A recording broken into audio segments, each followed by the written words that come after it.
peeps, my people. You are my people, you guys, Ninyi ni watu wangu.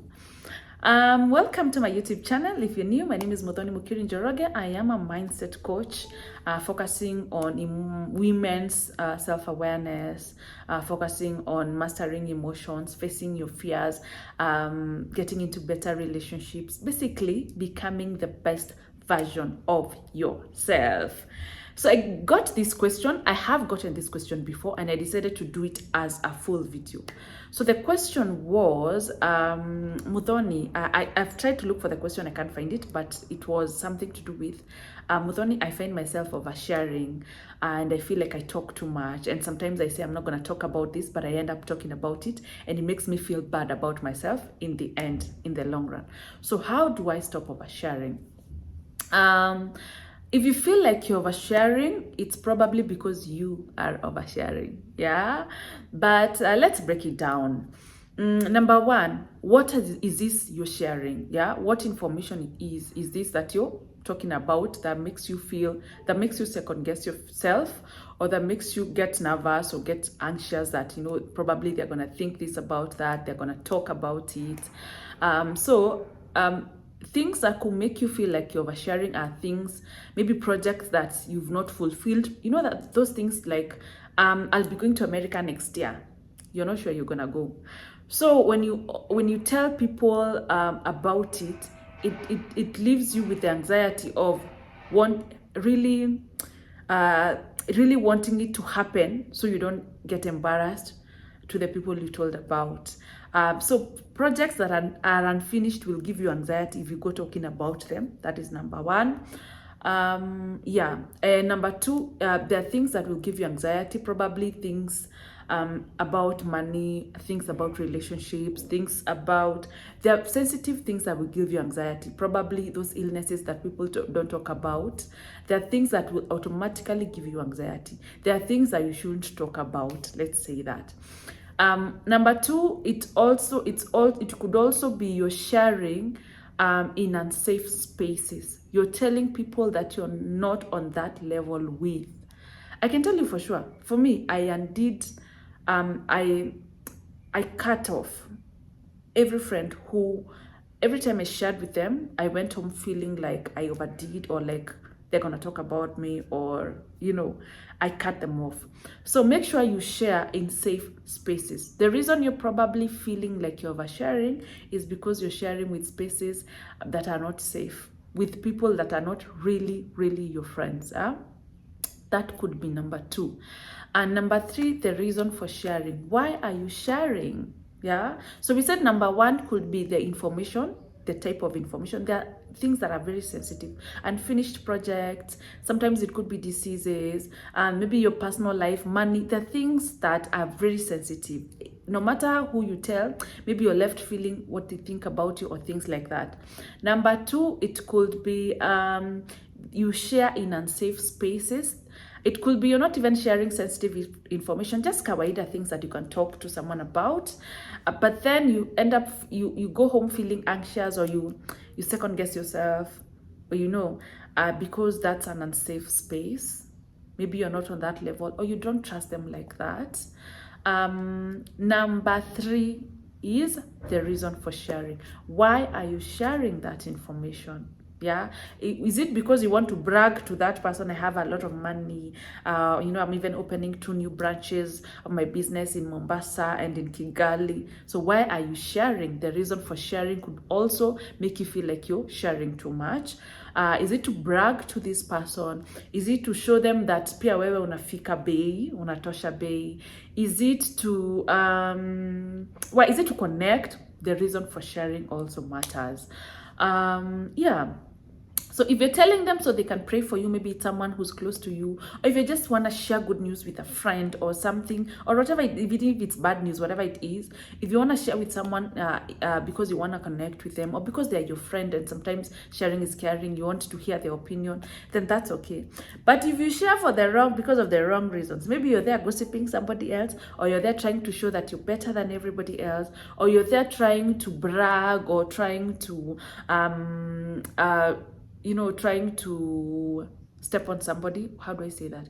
Trying to show the other person that you're doing better than them, then probably that's when you feel like that, because that's low energy and it will sumbua you, let me tell you that.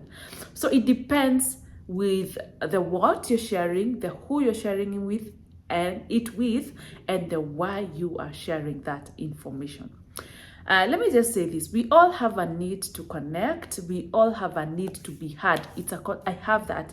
And I know, and even when I'm working on I still have a therapist. By the way, I still seek help, even as a coach. And let me tell you, if you have a coach or you have a therapist who doesn't have a therapist or who doesn't have a coach, then that's a problem. I have people I go to for help because I'm also a human being, and there are also issues I deal with as much as I'm your coach.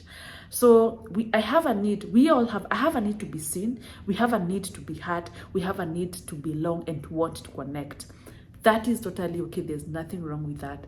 However, it's good to also fulfill that need first for yourself. For example, if you're building a new house, you want to buy a new car, you're opening a new business, instead of going to seek validation from other people, for other people to compliment you, to tell you you're doing a good job, to be shocked because of your investments or because of how well you're doing, first try and do that with yourself. Try to congratulate yourself. Try to see yourself and try to be there for yourself first. Before you're seen and before you want other people to meet that need, meet it for yourself first. Congratulate yourself. Celebrate your wins. Know for yourself that you're doing a wonderful job and you're doing great, and clap for yourself before you go out there. But if the sole reason or the primary reason you're going out there oversharing is so they can validate you, so they can tell you you're doing a good job, you will always feel like you're oversharing, or you'll always get that anxiety or feel like, am I too much? Start doing it with yourself. I also have a need to be seen. I have a need to be heard, especially if you're brought up in poverty or you're brought up in not very good spaces, and then you start accomplishing big things. There's usually that thing for people to see. Hata mimi watanitambua. It's human. We all have that. But start by fulfilling it in yourself first, by seeing yourself, by acknowledging yourself, by validating yourself. Whatever it is, the information it is, if it's probably about your relationship, whatever it is, get safe spaces to share. Hello, I am a safe space here. Come. I have a code of ethics. Yeah, I don't go sharing and I don't go giving live examples, so and so, giving your names and your very personal details that someone can tell this is you. I don't give those examples like that even in my teachings. I really protect your information. Get safe spaces that you can share your information, and also get spaces that will also help you. Yeah, it's not just about you talking and that's it. Of course, I know sometimes we want someone to listen to us. You just want someone to listen to you even if they're not going to say anything. At the same time, it will be better. It's also an added advantage if you get somebody who can listen to you and also help you come up with ways to deal with your issues, give you tools and techniques, and also make you know that you're human. And so that, and when you leave those sessions, you won't go feeling anxiety, or you won't go start wondering if you overshared. You are supposed to overshare. If you're going for therapy, or if you're doing coaching, or if I'm helping you, you should overshare. When you come for sessions, pour everything. Mwaga kila kitu, all your burdens, pour them. Sometimes, most times I can tell you 99% of all my sessions, my clientele is women. There's usually a lot of crying the first session, and every time someone starts crying, they apologize, and then I'm thinking, oh, I wish you knew. This is why I'm here. I am here to listen to you. I am here because it's a safe space for you to cry without feeling shame, for you to cry without apologizing. So if you feel like you're oversharing, it's probably because you are. So watch out for those things I've spoken about. Get safe spaces to share, and also validate yourself.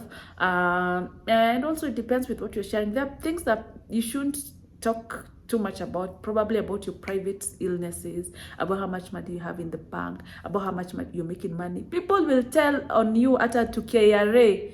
KRA starts knocking on your door and things starts going south. So it's also good to be careful. So thank you so much, good people. Remember to join my 7 days of self-love virtual bootcamp. 7 days of self-love virtual bootcamp. I'll leave the details here. It's possible for those who are working full-time, for those who are out of the country, for those whose our times are different from theirs. It's possible. The information is there for 7 days, 24 hours. You don't miss out anything. It's a wonderful experience. It's gonna be a wonderful experience, and it's only 2,000 Kenya shillings. Slots are running out fast. Yes, so book your slot. Thank you so much, good people. I always leave my contacts down below.